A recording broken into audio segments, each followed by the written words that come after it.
So I'm so excited to hear from our panelists on this next panel, Pioneers of Pixel, Tracking the Origins of Digital Art. We've got YuYu, a digital artist, Rory from Sedition, Frank from Flux Collective, HOXID, who is an artist himself, and Dill, who will be moderating from Muse Frame. Give him a round of applause.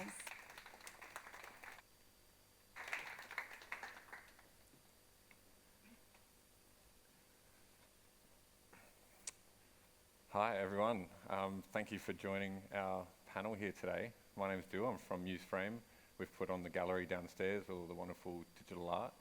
I get to be your moderator for this panel talk, and fortunately we've got an amazing group of panelists from different aspects of the digital art world.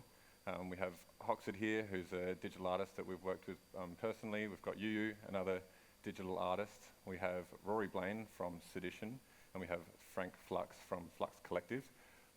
They all bring a great perspective in their own right, from artist, gallerist perspectives. So I'd love to go through a few introductions first. HOXID? I'm HOXID, maybe microphone? Yeah. I'm HOXID, I'm doing digital art since maybe 20 years plus. And I'm doing 3D art, I'm working with the monochrome color palette, so it's black and white.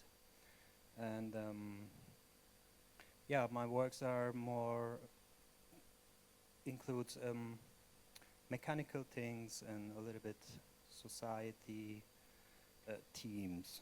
So basically, a short introduction. Next one.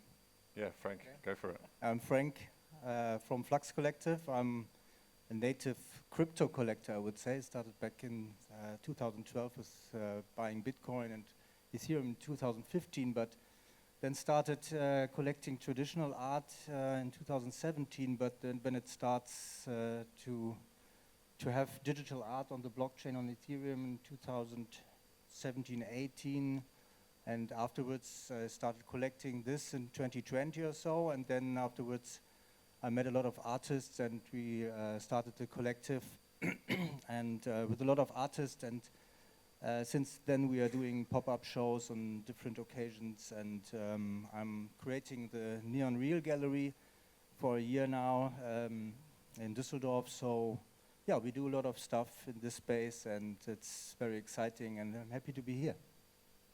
Thank you. Hi, I'm Rory Blain. My route into the art world is somewhat more circuitous. I'm the director of Sedition. Sedition is the original online art platform. We started back at the end of 2011, so quite a way before the whole NFT craze and everything else. Prior to that, I was on the other side of the fence. I started my career out as a performing artist. I was a dancer. I worked for a number of years, and that before I segued into our family gallery. I sort of naturally took up the role of being a contemporary art dealer because it was the family business. I worked there most weekends when I wasn't on stage dancing in ballet tights, and eventually it just became a full-time thing, so that's how I got here. We did the digital platform largely because after many years of working in a physical gallery, it became very apparent that there was a large gap in the market. A lot of collectors were interested in this field, but were quite unable to access it. And B, it was just fragmented and difficult to get to. You had to be a very organized, very dedicated collector to really track and collect digital art, even to find it in some cases.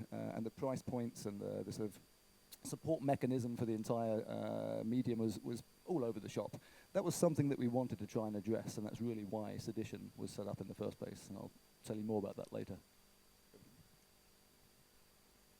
Hello everyone, my name is YuYu, and I'm a digital collage artist, and my work is a juxtaposition between photography and classic painting, so I try to use this method to try to express the message I want to share with the world. And I've been in the NFT space for 3 years, so it's a wild ride, so I'm very honored to be in the panel. So nice to meet you guys. Thank you. Fantastic. I think it's important. A lot of people associate digital art with NFTs and this sort of craze of the last 3 years, which has been fantastic for digital art. But we just wanted to use today to really show you the evolution, where it sort of started, where it's been, where we are now, and where it's heading. Obviously, NFTs and provenance and blockchain has given digital art value, and it's been fantastic for digital art, with the Beeple sale really putting digital art on the map. But yeah, we want to go back to the start, and see, where it all began. And I think it was actually in the 1920s. Oskar Fischinger, a German, he was a filmmaker, and he started, playing around with sort of digital art, which evolved into, Nam June Paik and Bill Violo in the sort of 60s started, messing around with televisions and using magnets to distort televisions, and that was sort of the first. They're known as the godfathers of digital art, and that's where it really began from there. This evolution of digital art in its format. I'd love to sort of ask the artists here if that era has influenced your artwork, or not really. The evolution of digital art, it's pretty interesting for me, but if that it's directly influencing my art, I should say probably not really. But yeah, I agree what you said, but from 20s and then the 50s and then 60s, and all the digital art started to taking another shape, and it becomes more visible and visible. In the 80s, then the 3D just started to be in the scene. So it is still evolution. So with the AI as well. Of course. And you? For me, myself, it's like talk about 1920, probably is a little bit far, but like for me, I'm born in the 1980s, and it's the era that the digital photography happened. So like everything's influenced by the digital tool, and the digital tool has technology become more accessible. For me, so I'm heavily influenced by the pop culture, like cartoon, manga, animation that we see. And then how we express our visual language is heavily influenced since that decade. So I think that's kind of the boom of the digital art for me. Of course. And to the gallerists, have you, worked with artists from this era or familiar with this kind of the very beginning? As I said, I started collecting with traditional art, and for me, I think from a collector's perspective, digital art wasn't very interesting at all, because you were never sure if you have really a unique piece, and you never know if a digital artist is reproducing his stuff and selling it again. And normally the gallerists work with paper certificates on that, but you still have a USB stick or a CD-ROM with an artwork, and that was kind of a problem for the value of digital art, I would say. And since we have the blockchain, and since we have Ethereum and NFTs, it was a complete game changer for the whole digital art movement, I would say. So I was very excited about this when I recognized this evolution, and that was the point where I started to begin to understand where all this stuff comes from originally also, and that is very interesting. Like artists like Vera Molnar, for example, she's now becoming much more attention, although she's dead now. She died in December. But I think there are a lot of traditional collectors as well are looking to these artists now. It's like generative art in general. I think it's a very old kind of producing art, but now it's coming up more because of the new medium. So it's amazing for me. Thanks. Yes, those artists in that era have certainly influenced us. As I said, that was one of the reasons that we founded Sedition in the first place. We were lucky enough in our gallery to represent Bill Viola, who's kind of one of the founding fathers. You say digital, actually, traditionally he's more video art, same as Nam June Paik, but obviously video, photography, and many other things all now fall under the grand umbrella of what can be digital. So yes, they were definitely a part of that. They're definitely a part of why we set it up. But as Frank was just saying, the market and the whole paradigm has shifted utterly with the invention of NFTs. When we founded Sedition back in 2011, there were quite a lot of obstacles initially. One was the fact that everyone expected anything online, a screensaver, as it was largely seen to be, should be free. The idea of paying for something that was on a screen was just anathema to people. So we had our work cut out for us in saying, no, this is an artwork, really, you should buy it. We spent a long time in trying to explain to people that inherently there's no difference between pigment on canvas to pixels on a screen. You're paying for the imaginative work of the artist to rearrange those. The problem, of course, as Frank alluded to, is trackability. You know, how do you identify a digital asset? Digital is endlessly reproducible. There's no difference between each one that you make. It's not like a silk screen back in the days of Andy Warhol. People would try and get the early numbers on the print, like numbers 1 and 2, because over time, the print quality would degrade. You get to print 500, it's not as good as print number 1. That's not true in digital. So how do you separate it? How do you identify this one of 500 unique or identical digital pieces? This one is my one. This one I can sell to you. Well, that only became really possible outside of gallery mechanisms like certificates of authenticity and archive boxes, which is how we dealt with it for Bill Viola and people like Namjoon Pak. But with the advent of NFTs, of course, you've got immediate identification and individual identity for each digital asset. And that did massively change the game, along with imparting value. The Beeple sale has a lot of, I'm presuming you're all familiar. If anyone who's not, Beeple is an artist that dropped a work into auction. It sold for an astronomical sum. It was an NFT, sold for 69 million. Now, there's a lot of talk about whether that was real, whether it was manipulated, but it doesn't actually matter. It did what it was intended to do, which is to blow away any last resistance to the idea of a digital asset having a financial value. With that removed, the marketplace has opened up wildly. I don't agree that it really is what gave digital art its value. We were selling Bill Viola works and video pieces for $500,000-$600,000 prior to the advent of NFTs. So there was a market for it, and a substantial one. But it's much wider, much more accessible, and much more open to everybody. It's removed that barrier to entry, which of course is the most exciting thing about digital. Thank you very much. Just on that, with the editions, you know, did you find with Sedition, if you had a 500 collection edition, would people still want that number 1, or like they do in traditional? Yeah, bizarrely enough, a lot of these sort of human habits have been embedded in. I even do it myself. I try and seek out editions 1 or 2 or 69 or whatever number you think might appeal to you. You know, as juvenile as you might be, or if it's a personal birthday number or the date of your daughter's age, whatever it might be. People now go for specific numbers, but there's still, I would say, about 30-40% of our collectors that will try and get the low pieces. There's no reason for it, but they still do it. Yeah, it's very fascinating. I mean, we just did a drop today with Hans Hummel, and you still had that nature. We all wanted to get the number 1, and unfortunately we didn't. Yeah, so I think that was sort of the beginning, and then we evolved into the computer age. The 70s and the 80s, this sort of programming, and this really set the tone for what could be done in digital art. I'd love to touch on that, and if that influenced you guys, and how that period was influential for artists and gallerists. Starting with you, did that. You said you're sort of a new artist in this realm, but looking back on that sort of phase, this programming, did that help influence your artwork or not really? I think from the 80s, 90s, when the digital tool becomes so accessible, it's heavily influenced, because I'm grew up with the internet, and with what we see is all heavily visual influenced.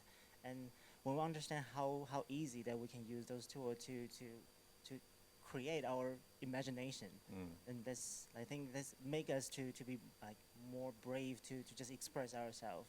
So I think that's the biggest part as an internet baby for me myself.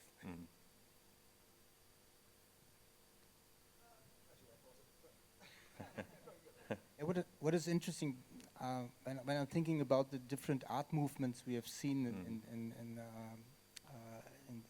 the back of, and the last big art movement was street art that starts back in 60s or 70s, and now one of the most expensive artists in the world, and he is also already dead, like Jean-Michel Basquiat, and Banksy, for example, are one of the most expensive artists in the world now.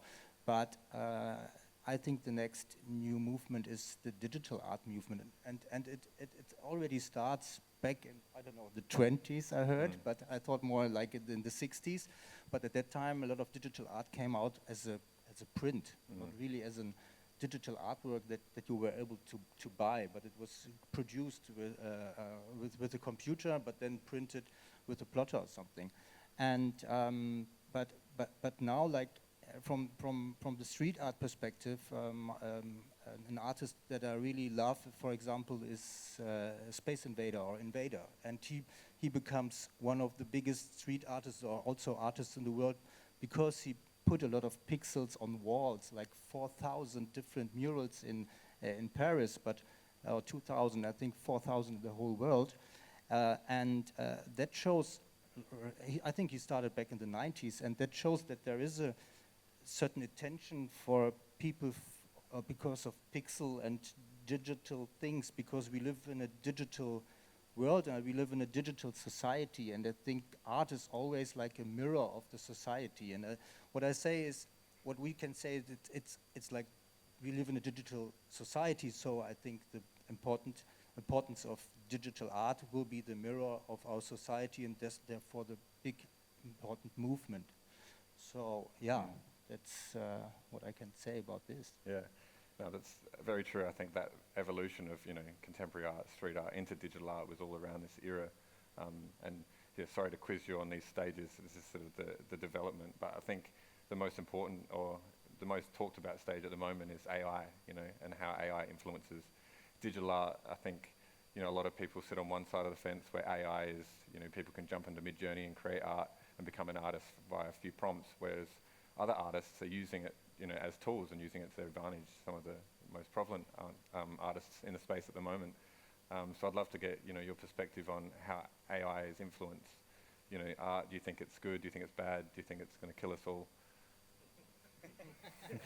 I'm not sure if it's going to kill us all, but I'm not against AI, like in general, so like no AI or something. I also did one collection with AI, but that was not just only a prompting an image, because I'm doing a 3D art. I was just generating some images on the 3D and then just putting it inside of my 3D environment, and then just making another glass capsule and then just putting the image inside and then rendering 3D. So in general, I like the approach if an artist use it as a tool and then just implementing his touch on it. Then for me personally, then it becomes valuable perspective for me. So, but I believe in general AI, it's going to also help, probably quick image generations and stuff in that perspective. But yeah, I don't know if it's going to kill us or not. For AI, for me, this is, I'm quite excited by AI generally.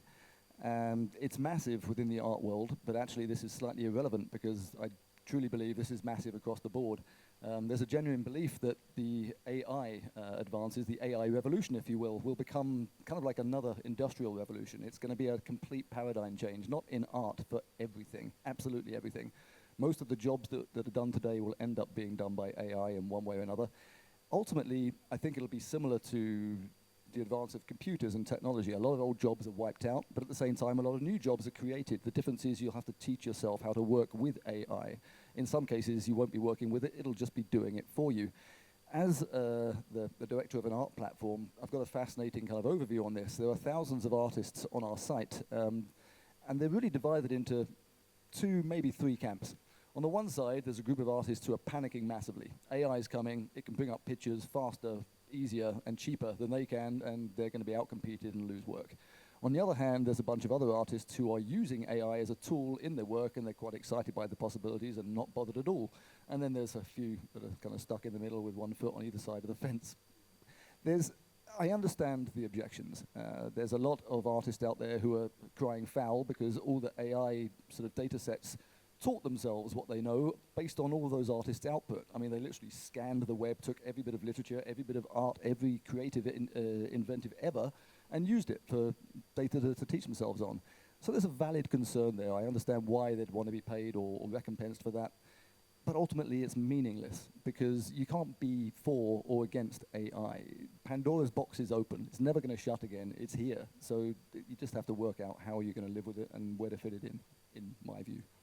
I would even say that AI is improving art in general, because most of traditional artists, I think, will also start to work with AI to help their own creativity. And the AI is probably painting a picture, and they will repaint it on a canvas, for example. So I think we will never know if there is AI in part of the game in the future. So, but in general, it will improve the art. And so that's my opinion about it. I agree. I think one of the more fascinating elements, in fact, what you referred to earlier, you said a quote that art is the truest mirror of society's mind. That's a quote, I think, from Jawaharlal Nehru, the Indian Prime Minister or statesman.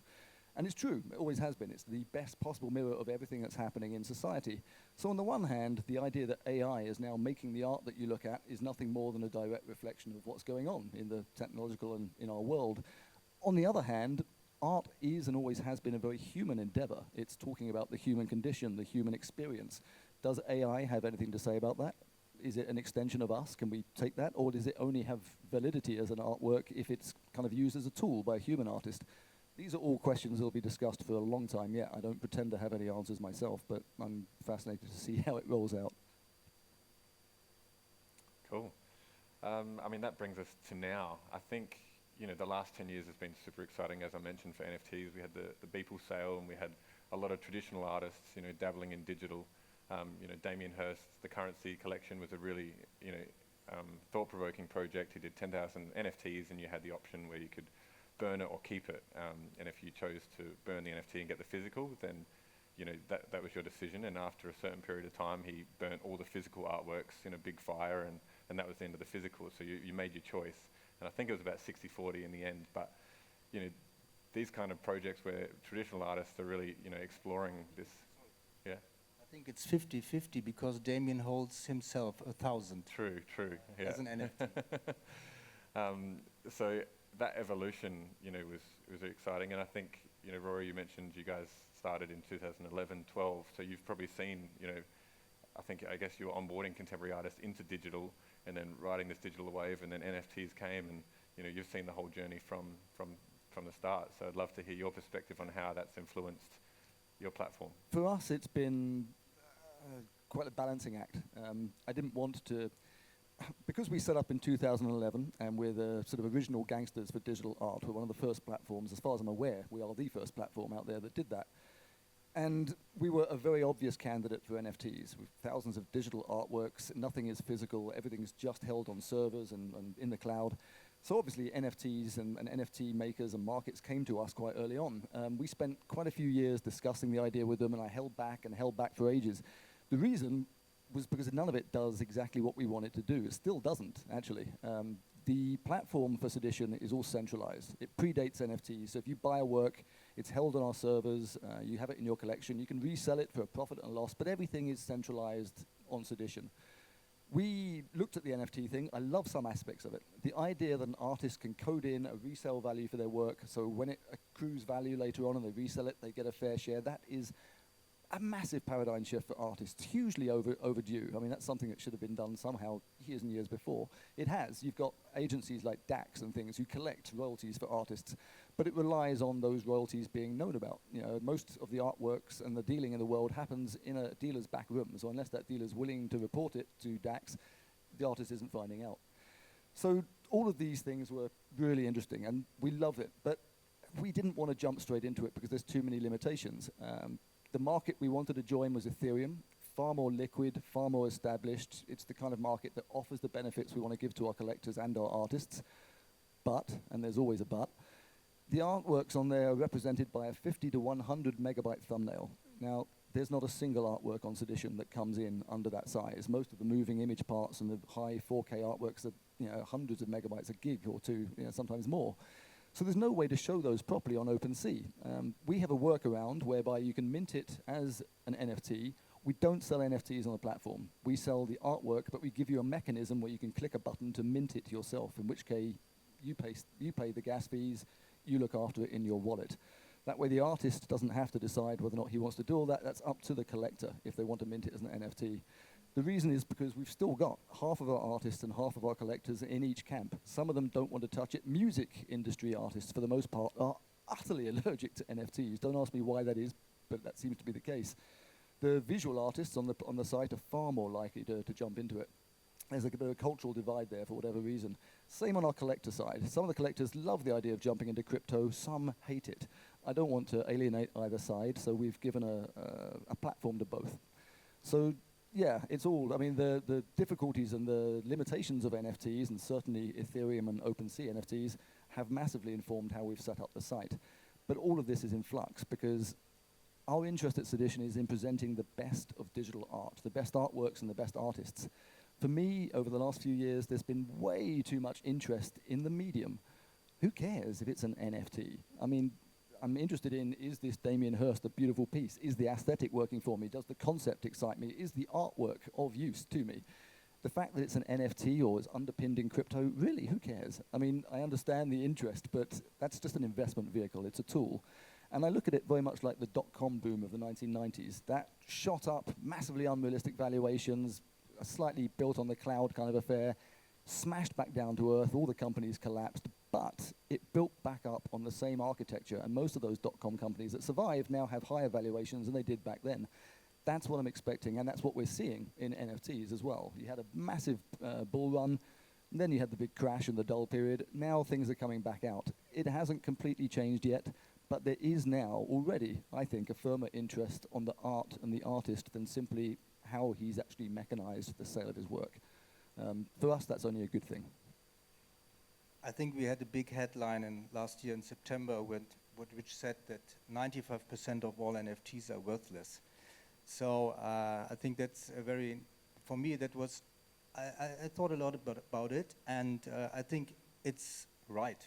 It's exactly this. 95% of all the NFTs are worthless because 95 of the whole physical art pieces in the world are also worthless. It's like just 5% has really value, and that's what's it about. We need more curation, and that's, thank you for Sedition, and thank you for people like us at Flux Collective who try to find the real gems in this just in this space, and I think there is a lot of value if you find the real artworks, the real good artists. So yeah. Yeah, I'd love to hear from the artist perspectives as well, because obviously, you know, your career is probably built on NFTs and blockchain. So what's your perspective of how it's influenced your career? I think NFTs is, of course, it's a good thing for an aspect that it gives the uniqueness, and definitely that you can make an edition and then the ownership. But at the same time, I'm thinking like the whole around the world, the whole digital artist, it found some kind of a home for them. So we are just really connected under some topic. So that was also pretty interesting for me. So of course the technology and the medium by itself. So because you're writing a smart contract. So in the NFTs, there are also artists there just working on the contracts. So they're doing performances with the contracts. It really opened up a wide possibilities. So, and I believe in the future, I think this technology, it's gonna make a huge role in the art scene in general. Yeah.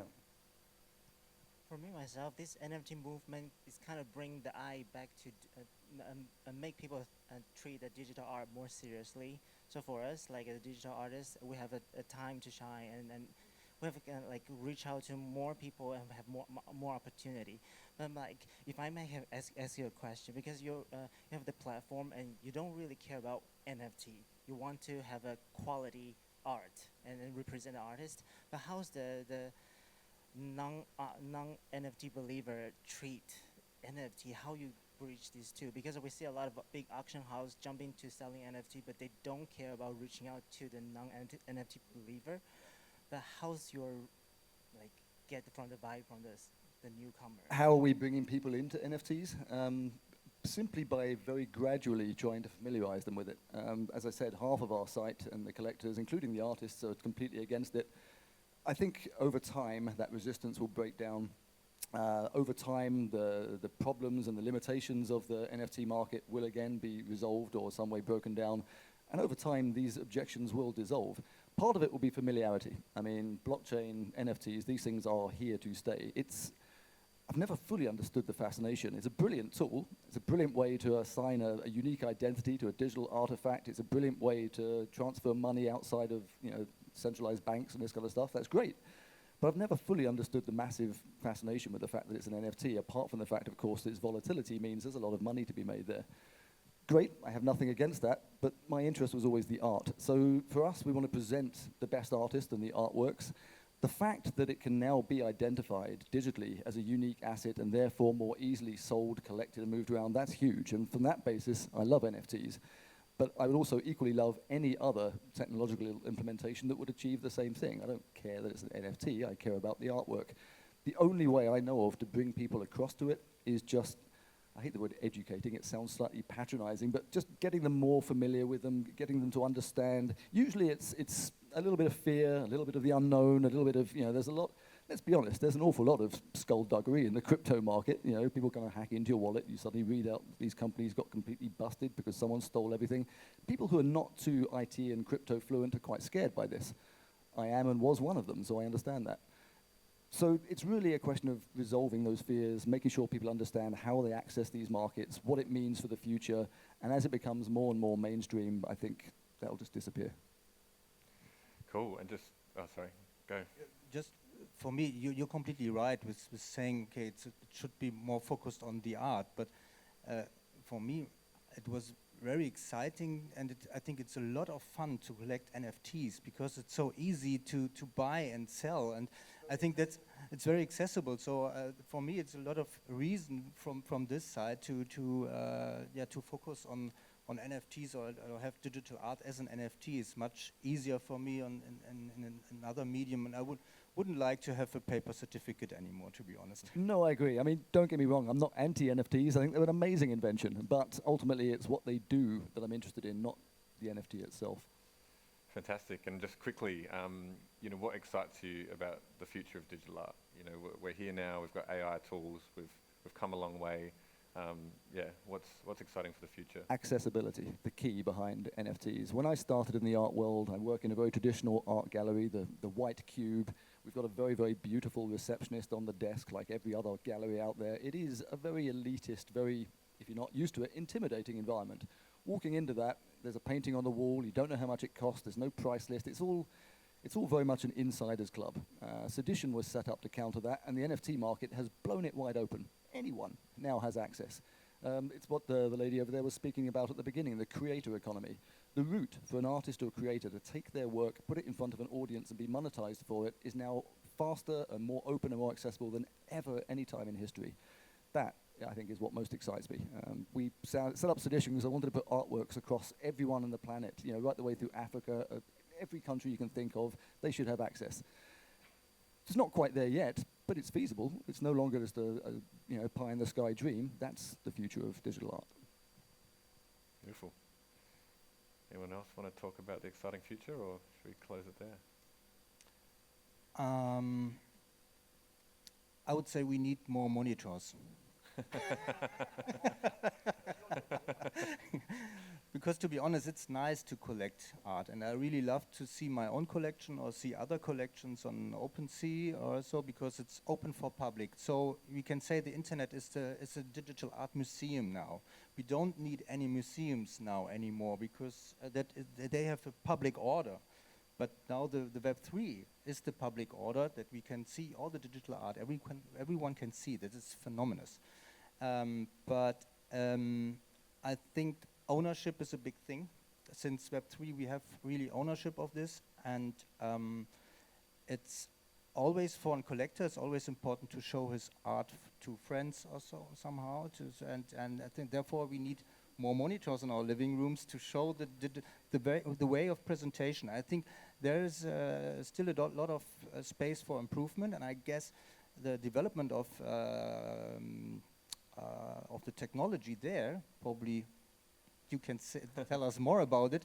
Yeah. Probably I don't know, but probably we can see in the future some like 3D monitors or something. That could be also the future, so that we can even see more of the artworks and even more brilliance or more colors and all the stuff, and the metaverse, for sure. Now we see the Apple Vision Pro. I think we all got more and more into the metaverse, and the metaverse needs art, and that's where a lot of artists come from. They do digital art for brands and companies, and the metaverse will be full of nice and wonderful art. I know we're out of time, but I just wanted to add one last thing. Actually, that's an important end note to Sedition.